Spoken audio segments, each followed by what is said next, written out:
नमस्कार, आप देख रहे हैं सी न्यूज भारत। मैं हूं आपके साथ प्रिया श्रीवास्तव। स्वागत है आपका उत्तर प्रदेश के इस बुलेटिन में, जो हम बात करेंगे उत्तर प्रदेश की खास और चुनिंदा खबरों पर। शुरुआत करेंगे अमरोहा से, जो हरे भरे आम के पेड़ों पर चला आरा, वहीं वन विभाग की भूमिका पर उठे गंभीर सवाल। साथ ही बात कन्नौज की भी होगी, जो छिबरामऊ क्षेत्र के अकबरपुर में सरकारी कंपोजिट विद्यालय बना तालाब। ऐसी ही तमाम खबरों पर डालेंगे नजर इस बुलेटिन में। खबर अमरोहा से, जहां अमरोहा में नौगावा सादात क्षेत्र में हरे भरे आम के सैकड़ों पेड़ों के कथित कटान का मामला सामने आने से वन विभाग की कार्यप्रणाली और निगरानी व्यवस्था पर गंभीर सवाल उठ रहे हैं। स्थानीय लोगों का आरोप है कि भूमाफिया और लकड़ी से जुड़े लोगों के प्रभाव में बागों को उजाड़कर हरे भरे पेड़ों को खुलेआम आरा चलाया जा रहा है, जबकि उत्तर प्रदेश सरकार एक पेड़ मां के नाम समेत विभिन्न अभियानों के जरिए पर्यावरण संरक्षण और वृक्षारोपण को बढ़ावा दे रही है। सवाल उठ रहा है कि इतने बड़े पैमाने पर कटान की जिम्मेदारी संबंधित विभाग को क्यों नहीं हुई? क्या इसकी अनुमति ली गई थी? यदि नहीं, तो अब तक क्या कार्रवाई हुई? बताया जा रहा है कि जिलाधिकारी अमरोहा द्वारा जिले में पेड़ों के अवैध कटान को लेकर चर्चा भी की जा चुकी है। हालांकि आरोपों की स्वतंत्र पुष्टि और वन विभाग का आधिकारिक स्पष्टीकरण अभी सामने नहीं आया है। अब जिला प्रशासन और वन विभाग की जांच से ही स्पष्ट होगा कि कटान की अनुमति, काटे गए पेड़ों की संख्या और जिम्मेदार लोगों की भूमिका क्या रही। पेड़ काटे देख रहे हैं, क्या उसको अवगत कराया गया? इसमें डीएफओ साहब को अवगत कराया गया था, अभी उनसे रिप्लाई अवेटेड है। मैं एडीएम एफआर मैम से रिक्वेस्ट करूंगा एक बार डीएफओ से फॉलो अप कर लें, क्योंकि बिना अनुमति के, बिना लीगल प्रोविजंस के कोई भी पेड़ कटता है, वो बेशक हरा पेड़ हो या रोड साइड पे कोई भी सूखा पेड़, तो वो अनुमति नहीं। अमरोहा में लगातार आपके, ये पहली बार नहीं, लगातार आम के हरे भरे पेड़ों को काटा जा रहा है और उस पर कोई ठोस कार्रवाई नहीं हो पाती। नहीं, आप हमें एग्जैक्ट लोकेशन बताएं, हम डीएफओ के थ्रू और एसडीएम के थ्रू सुनिश्चित करेंगे। इसमें पहले भी जहां से शिकायत आई थी हसनपुर में आम के बाग से, तो उन्हें रुकवाया गया था। आगे भी जैसे शिकायतें आएंगी उन्हें रुकवाया जाएगा। अमरोहा से सी न्यूज संवाददाता गौरव श्रीमाली की रिपोर्ट। खबर बरेली से, जो आंवला तहसील के थाना सिरौली क्षेत्र के ब्योधन खुर्द अरेल में मंगलवार 18 अगस्त की देर शाम तकरीबन 7 बजे अरेल नदी में नहाते समय बदायूं जिले के बिसौली तहसील के गांव ललुआ नगला निवासी मोहित की डूबने से मौत हो गई। जानकारी के मुताबिक मोहित और नितिन नदी में नहाने गए थे। इसी दौरान मोहित का छोटा भाई राकेश भी पहुंच गया और पुल पे छलांग लगाने के बाद डूबने लगा। उसे बचाने के लिए मोहित भी पानी में कूद गया और गहरे पानी में समा गया। राहगीरों ने राकेश को बचा लिया, लेकिन मोहित का पता नहीं चला। सूचना पर थाना प्रभारी रोहित सिंह पुलिस टीम के साथ मौके पर पहुंचे। वहीं चौकी नवाबपुर से वीरेश भारद्वाज और दबतोरी पुलिस से अमित कुमार और मोहम्मद सरताज भी पहुंचे। पुलिस और ग्रामीणों के तलाश अभियान के बाद सिरौली के गोताखोर राजेंद्र मुरारी, बाबू जोरावर और लक्ष्मीपुर के अलीम ने पुल के नीचे फंसे मोहित के शव को बाहर निकाला। मोहित 3 भाई बहनों में सबसे बड़ा था। उसकी मां का पहले ही निधन हो चुका है, जबकि पिता हरियाणा में मजदूरी करते हैं। युवक की मौत की खबर से परिवार में कोहराम है। बरेली से सी न्यूज संवाददाता अरविंद पेंटर की रिपोर्ट। खबर आंवला से, जो मोतीपुरा गांव में बुधवार रात तकरीबन 3 बजे रमेश पुत्र कल्याण के जर्जर मकान का हिस्सा भरभराकर गली में गिर गया, जिसके मलबे में दबने से एक भैंस की मौत हो गई। तेज आवाज सुनकर जागे ग्रामीणों ने कड़ी मशक्कत के बाद मलबा हटाकर पशुओं को बाहर निकाला। बताया गया कि मकान काफी पुराना था। उसकी गारे की बनी ईंटों की दीवारें लंबे समय से जर्जर हो चुकी थी। पड़ोसी खेमपाल पुत्र हीरालाल के अनुसार वो अन्य लोग तकरीबन 1 से 1.5 वर्ष से मकान मालिक से जर्जर दीवारें हटवाने का अनुरोध कर रहे थे, लेकिन ध्यान नहीं दिया गया। हादसे के बाद पशुपालक खेमपाल और धर्मपाल ने नाराजगी जताते हुए आरोप लगाया कि समय रहते जर्जर दीवारें हटा दी जाती तो हादसा टल सकता था। बरेली से सी न्यूज संवाददाता अरविंद पेंटर की रिपोर्ट। खबर बरेली से, जो आंवला थाना क्षेत्र में ऑनर किलिंग का सनसनीखेज मामला सामने आया, जहां झूठी शान के लिए 17 वर्षीय कक्षा 10 की छात्रा की हत्या कर शव खेत में दफनाने का आरोप है। मामला तब खुला जब युवती के प्रेमी ने एसएसपी से शिकायत कर बताया कि उसकी प्रेमिका की हत्या कर दी गई है। युवती 28 जुलाई से लापता थी और परिजनों ने उसकी गुमशुदगी भी नहीं दर्ज कराई थी। मामला अलीगंज थाना क्षेत्र के अनिरुद्धपुर गौटिया गांव का है, जहां पुलिस ने युवती के चाचा को हिरासत में लेकर पूछताछ शुरू की है और प्रारंभिक जांच में गला दबाकर हत्या की आशंका जताई गई है। मंगलवार शाम डीएम की अनुमति और मजिस्ट्रेट की मौजूदगी में शव को कब्र से निकालकर पोस्टमार्टम के लिए भेजा गया, जबकि फॉरेंसिक टीम ने मौके के साक्ष्य जुटाए। पुलिस पोस्टमार्टम रिपोर्ट का इंतजार कर रही है, जिसके आधार पर आगे की कार्यवाही की जाएगी। बरेली से सी न्यूज संवाददाता अरविंद पेंटर की रिपोर्ट। गाजियाबाद से खबर है, जो आगामी विधानसभा चुनावों के मद्देनजर कांग्रेस ने संगठन को जमीनी स्तर पर मजबूत करने की कवायद तेज कर दी है। मोटा में कांग्रेस के संगठन सृजन अभियान के तहत आयोजित कार्यक्रम में पूर्व सांसद एवं वरिष्ठ नेता डॉक्टर अशोक तंवर ने कार्यकर्ताओं में जोश भरते हुए संगठन को गांव, वार्ड और बूथ स्तर पर मजबूत करने और जनता से सीधा संवाद स्थापित करने का आह्वान किया। कार्यक्रम का आयोजन कांग्रेस के पूर्व जिलाध्यक्ष विनीत त्यागी के नेतृत्व में हुआ, जिसमें स्थानीय पदाधिकारियों, कार्यकर्ताओं और पार्टी समर्थकों ने भाग लिया। डॉक्टर अशोक तंवर ने कहा कि किसी भी राजनीतिक दल की ताकत उसका संगठन कार्यकर्ता होते हैं। अभियान का उद्देश्य सक्रिय कार्यकर्ताओं की मजबूत टीम तैयार करना है। कांग्रेस सूत्रों के मुताबिक उत्तर प्रदेश में संगठन सृजन अभियान के तहत विभिन्न क्षेत्रों में बैठकें कर जमीनी स्थिति का आकलन किया जा रहा है। गौतम बुद्ध नगर से अभियान की शुरुआत की तैयारियों के बीच गाजियाबाद में भी संगठनात्मक गतिविधियां तेज हैं और AICC ने पर्यवेक्षकों की जिम्मेदारी तय की है। कार्यक्रम में कांग्रेस नेताओं और कार्यकर्ताओं ने संगठन को मजबूत कर आगामी चुनावों की तैयारियों में जुटने का संकल्प लिया है। साहब, आज संगठन सृजन के अभियान के अंतर्गत आप गाजियाबाद के ग्राम मोटा में पहुंचे हैं। एक बैठक हुई है, बड़ी संख्या में जो ग्राम के लोग यहाँ पहुंचा गए त्यागी जी के नेतृत्व में। क्या कुछ कहेंगे और किस तरीके कब तक इन प्रोजेक्ट को की जाएगी? पूरे देश में भारत जोड़ो न्याय यात्रा और भारत जोड़ो हमारे यात्रा जब राहुल जी के नेतृत्व में हुई, तो उसके बाद ये महसूस हुआ कि वैचारिक दृष्टि से, संगठनात्मक दृष्टि से देश में और काम करने की आवश्यकता है, मेहनत करने की आवश्यकता है।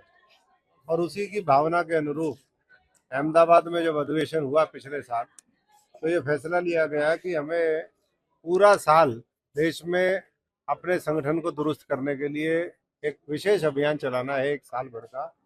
अब वही अभियान उत्तर प्रदेश में आया है और उत्तर प्रदेश जब समाप्त हो जाएगा तो पूरे देश में सिर्फ 2 प्रदेश बचेंगे, केरला और एक और राज्य है।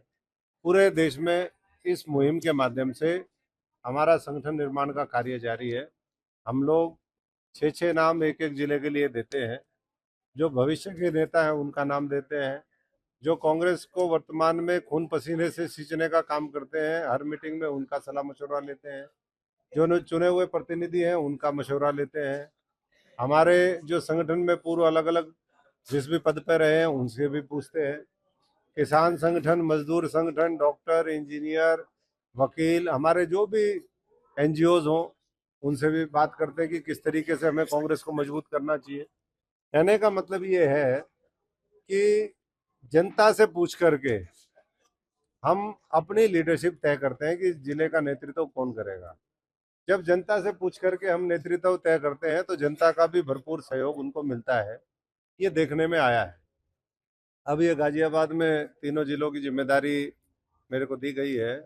पूरे उत्तर प्रदेश में और भी अलग अलग जिले में बहुत सीनियर लीडर लगे हैं।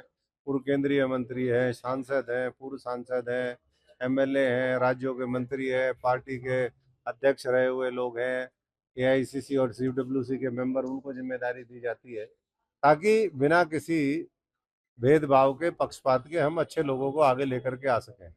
और इन्हीं में से बीच में से निकल करके आने वाले समय में लोग चुनाव भी लड़ेंगे जो आज काम कर रहे हैं। तो ये पूरी प्रक्रिया हम 25 तक मोटा मोटा यहाँ तीनों जिलों की पूरी कर देंगे और 30 तारीख इसकी अंतिम। गाजियाबाद से सी न्यूज संवाददाता प्रवीण की रिपोर्ट। कन्नौज से खबर है, जहां छिबरा मऊ में नागपंचमी के पर्व पर सोमवार को नगर के ऐतिहासिक श्री गंगेश्वर नाथ मंदिर परिसर में श्री गंगेश्वर महाराज की भव्य नगर भ्रमण यात्रा निकाली गई। यात्रा का आयोजन श्री पंचदशनाम आवाहन अखाड़ा के संयोजक महंत प्रेमगिरी जी महाराज की देखरेख में किया गया। आपको बता दें कि इस दौरान कई मनमोहक झांकियां निकाली गईं। बैंड बाजे और डीजे की धुनों के बीच श्रद्धालु धार्मिक गीतों पर झूमते नजर आए। वहीं गंगेश्वर नाथ मंदिर कमेटी के युवाओं की टीम की ओर से तैयार किए गए विशेष ढोल, ताशे और नगाड़े यात्रा में आकर्षण का प्रमुख केंद्र रहे। ढोल नगाड़ों की गूंज से नगर का वातावरण भक्तिमय हो उठा। यात्रा के दौरान धार्मिक एवं सांस्कृतिक प्रस्तुतियां लोगों का मन मोह ले गईं। जहां मार्ग में जगह जगह श्रद्धालुओं और नगरवासियों ने यात्रा का स्वागत किया। नगर भ्रमण यात्रा को लेकर महंत प्रेमगिरी महाराज ने कहा कि इस आयोजन का उद्देश्य धार्मिक आस्था और सांस्कृतिक परंपराओं को आगे बढ़ाना है। कन्नौज से सी न्यूज संवाददाता महेश गौर पप्पू की रिपोर्ट। कन्नौज से खबर है, जहां कन्नौज के छिबरामऊ क्षेत्र में अकबरपुर में सरकारी कंपोजिट विद्यालय तालाब बन चुका है। जी हां, तेज बारिश के बाद स्कूल परिसर और कमरों में घुटनों तक पानी भर गया है। वहीं जलभराव से बच्चों की पढ़ाई भी बाधित हो रही है और स्कूल के गेट पर बच्चे खड़े नजर आए। पानी में भीगकर खराब हुए विद्यालय के सरकारी दस्तावेज तक, जी हां सही सुना आपने, जर्जर भवन के बीच बच्चों पर सांप बिच्छू समेत जहरीले जीवों का खतरा भी लगातार मंडरा रहा है। वहीं बताया जा रहा है कि शिक्षक खुद पानी में उतरकर जल निकासी का प्रयास करते हुए नजर आए। वहीं प्रधानाचार्य ने भी कई बार अधिकारियों को शिकायत देने का दावा किया है, फिर भी अभी तक कोई स्थायी समाधान नहीं निकला है। आपको बता दें कि खंड शिक्षा अधिकारी ने फिलहाल पंचायत कार्यालय में पढ़ाई कराने की बात कही है। वहीं मॉडल स्कूल के दावों के बीच अकबरपुर विद्यालय की बदहाल तस्वीरों ने व्यवस्था की पोल जरूर खोल दी है। कौन सा गांव है ये? ग्राम अकबरपुर है। अकबरपुर।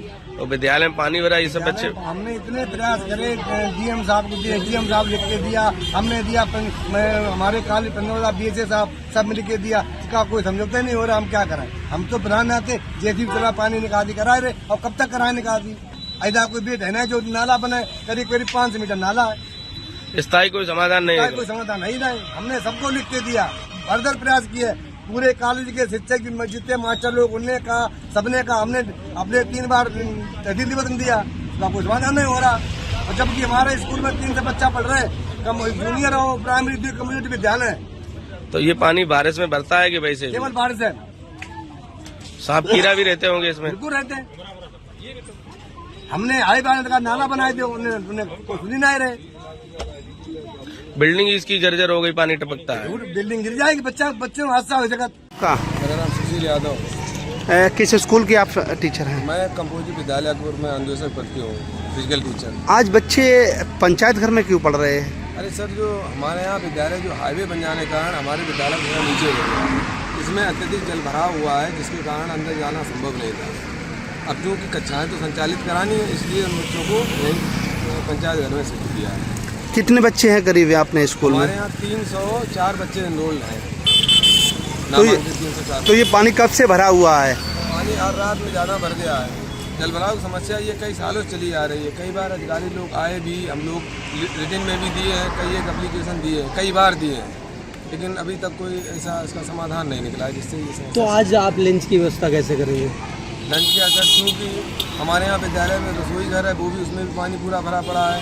ICT लैब है, उसमें भी भरा पड़ा है, और इंक्लूडिंग जो इतना पानी भर गया है कि हमारे जो सरकारी अभिलेख थे वो भी हमारे भीग गए हैं। तो अब उधर से समस्या ज़्यादा बनी हुई थी, इसलिए यहाँ बच्चों शिफ्ट किया है। आज बिस्किट वगैरह बच्चों को खिलाए हैं, अभी लेके आए बिस्किट वगैरह खिलाए। कन्नौज से सी न्यूज संवाददाता महेश गौड़ पप्पू की रिपोर्ट। खबर महाराजगंज से, जहां महाराजगंज जिले के निचलौल महाराजगंज मार्ग पर धमकी गांव में सामने बेकाबू डंपर की चपेट में आने से बाइक सवार 4 युवकों की मौत हो गई। पंचमा गांव निवासी 22 वर्षीय शनि, 19 वर्षीय किशन, 20 वर्षीय विवेक और 18 वर्षीय शिवेक ही बाइक से निचलौल में दोस्त के बर्थडे पार्टी में शामिल होने जा रहे थे। गैस गोदाम के पास तेज रफ्तार डंपर ने बाइक में टक्कर मार दी, जिससे चारों गंभीर रूप से घायल हो गए। सूचना पर पहुंची पुलिस ने सभी को निचलौल CSC पहुंचाया, जहां डॉक्टरों ने चारों को मृत घोषित कर दिया। हादसे में बाइक बुरी तरीके से क्षतिग्रस्त हो गई। घटना की सूचना से पंचमा गांव में मातम पसर गया और बच्चों का, परिजनों का रो रो कर बुरा हाल है। पुलिस ने शवों को पोस्टमार्टम के लिए भेजकर डंपर को कब्जे में ले लिया है और आवश्यक कार्यवाही में जुट गई है।